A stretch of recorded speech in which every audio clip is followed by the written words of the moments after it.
Light দিয়েছো কেন এত রাত্রে? কি বলো?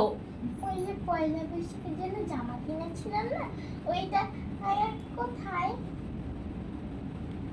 এখন রাত 1টা বাজে, তুমি এখন পয়লা বৈশাখের জামা দিয়ে কি করবা এত রাত্রে? ওই যে এমনি একটু দেখবো। আলমারির মধ্যে আছে। আমার মতো কোথায়? আলমারির মধ্যে 2 নাম্বার রেখে আছে। আমাকে তুমি ডিস্টার্ব করো না, আমি সারা দিন কাজ করার পরে এখন একটু রেস্ট নিতে আসছি। রাত্রেও তুমি একটু আমাকে শান্তিতে ঘুম পড়তে দাও না। ওইটা কি ডান পাশে নাকি বাম পাশে? বাম পাশে 2 নাম্বার রেখে আছে, ঠিক আছে? ওকে। মা, আবার কি হলো? ওই যে আমি পয়লা বৈশাখের জন্য একটা নতুন ব্যাগ কিনেছিলাম না, ওইটা কোথায়? ওয়ারড্রপের 1 নাম্বার ড্রয়ারে রয়েছে। ডান পাশে নাকি বাম পাশে?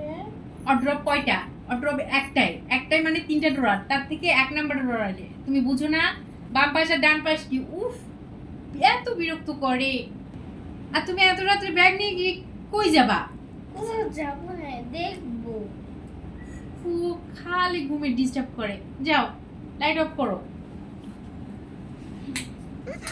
মা, আবার কি? আমার না খুব খিদা লেগেছে। সে ঘুমানোর শুরু থেকে জ্বালাতন করছে, এখন 3টা বাজে।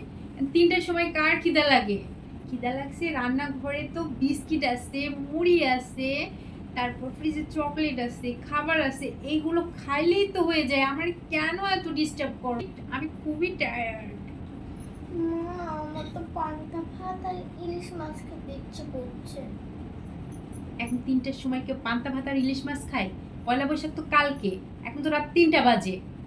মা, 12টা পরেই তো কালকে শুরু হয়ে যায়। 3টা মানে কালকে। তো এখন খেয়ে ফেলি। আমি একটু আগে ভাতে জল দিয়ে রেখে আসছি, সেটা পান্তা হতে সময় লাগবে না। ফ্রিজে ইলিশ মাছ বের করব, তারপরে সেটা ভাজি করব। আমি এখন ঘুমাবো, আমি কিছু রান্না করতে পারবো না। না, যদি তাড়াতাড়ি খেয়ে ফেলি তাহলে তাড়াতাড়ি ঘুরতে যেতে পারবো। আর তুমি তো জানো রমনা বটমূলে 6টার সময় পয়লা বৈশাখ শুরু হয়ে যায়। এই জন্য আর ওখানে তো জ্যামও হয়, আর তোমার রেডি হতে তো অনেকক্ষণ লাগে। এই জন্য যদি এখন থেকে আমরা প্রিপারেশন নিই তাহলে তাড়াতাড়ি পৌঁছে যেতে পারবো। হ্যাঁ হ্যাঁ, এখন আমি ঘুমাবো। আমি তোমার প্রিপারেশন নিব না। আমার যা হয় বা না হয় এটাতে আমার কোনো ব্যাপার না, কিন্তু আমাকে এখন শান্তি মতো ঘুমাইতে হবে। আর এখন যদি আমার ঘুম ভেঙে যায় না, রেডি আমি তোমাকে করব, তবে হাসপাতালে যাওয়ার জন্য। যাও এখান থেকে। ওকে।